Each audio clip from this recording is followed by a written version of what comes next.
Сәлем достар, мен каналыма қош келдіңіздер. Бүгін мен сіздерге манты Гүл ханым жасап көрсететін боламын.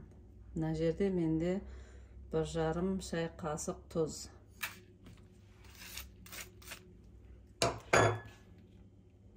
Мына жерде 1 кесе су. Екінші кесе суымызды да құямыз. Tuzumuzu жақсылап араластырамыз ерігенше.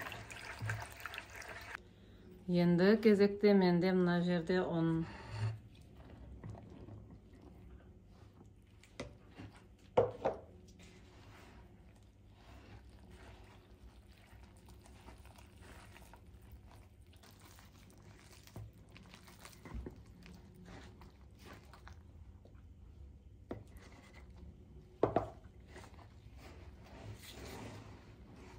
Осылайша жақсылап иілеп аламыз, июн қандырып.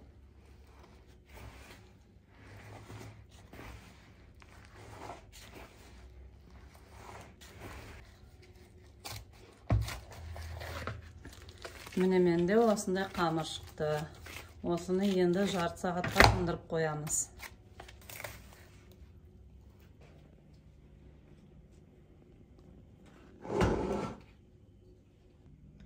Мына жерде 3 картошка, 6 пияз, мына жерде де 1200 грамм асқабақ. Осыны енді блендерден өткізіп аламыз.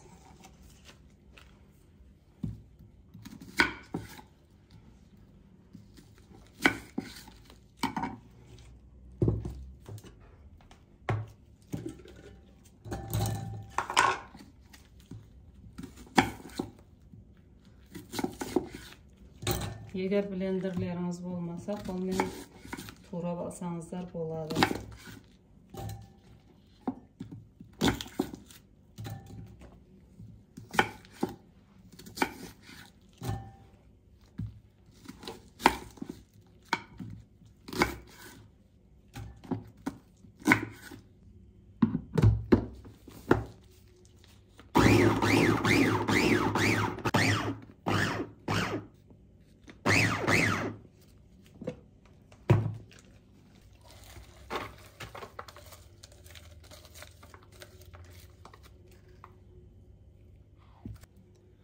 Ендігі кезекте картошкамызды да блендерден майдалап аламыз.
Мен асқабағымды қолға турап алған едім. Ірі болғаны үшін блендерден өткізу керек болды, майдалау керек. 1-2 айналдырып жібереміз.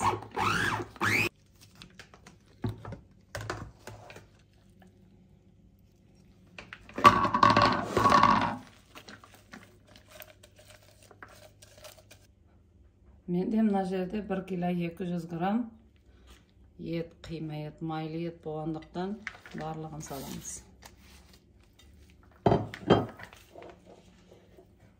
Мына жерде қара бұрыш, қызыл бұрыш, кинзаның ұнтағы мен тұз, дәміне қарай саласыздар.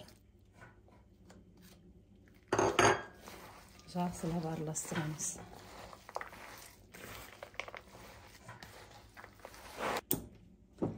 Шамамен 3-4 қасық сұйық майда құямыз. Көз мөлшермен өлшеп құйып жатырмын.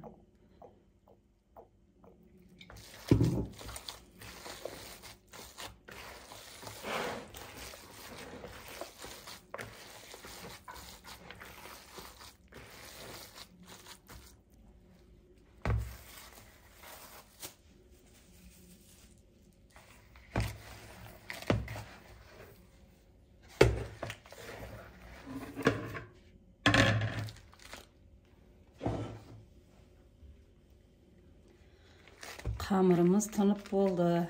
Endi osunu 4 bölükке bölemiz, kichkantay zuvala etib.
Mına üçeуін tındırıp koyup, bireуін jaya bastaymiz.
Mına xamirimiz da dayım oldu.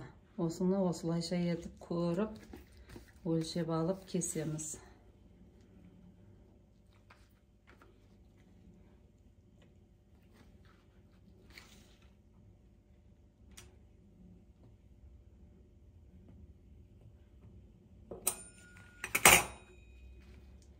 Bunu bir chetga alıp koyamiz.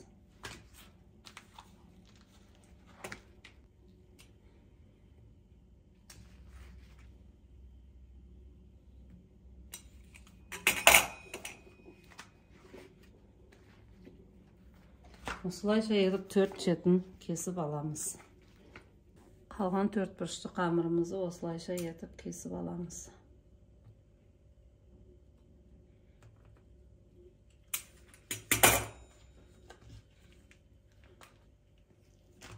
Жаңа kesip algan xamirimizga may jagıp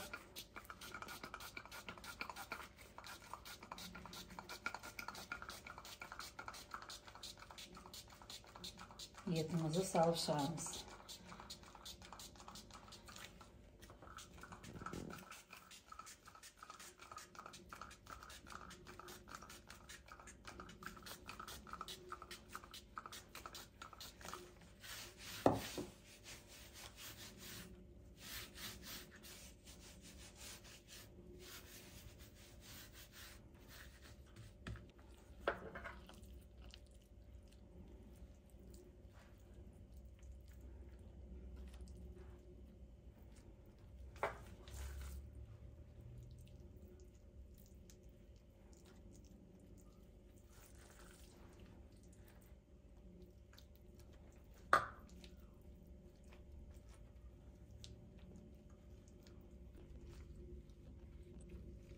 Etimizi oslayışa edip жіңішке yapıp salıp болғаннан soң bunu orap шығамыз.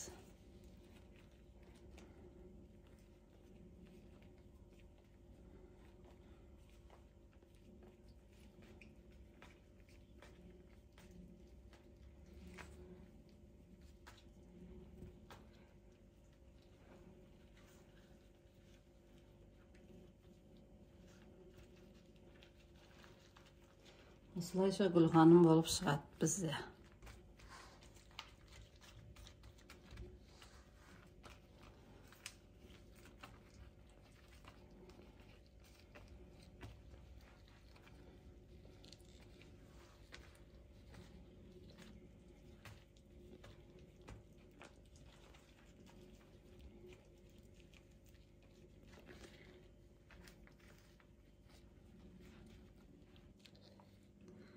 Mайланған манты қазанымызға осылайша етіп теріп шығамыз.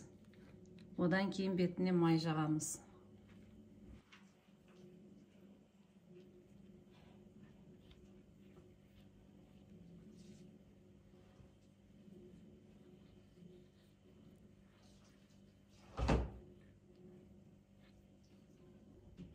Жаңағы 4 шетінде осылайша майлап алып, ең соңында бүгіп аламыз 4 шетін.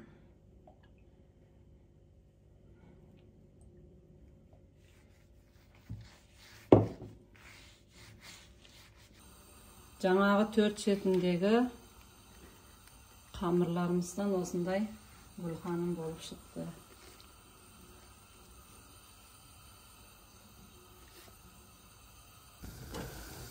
Қайнап жатқан суымызға 45-50 минутқа пісіріп аламыз.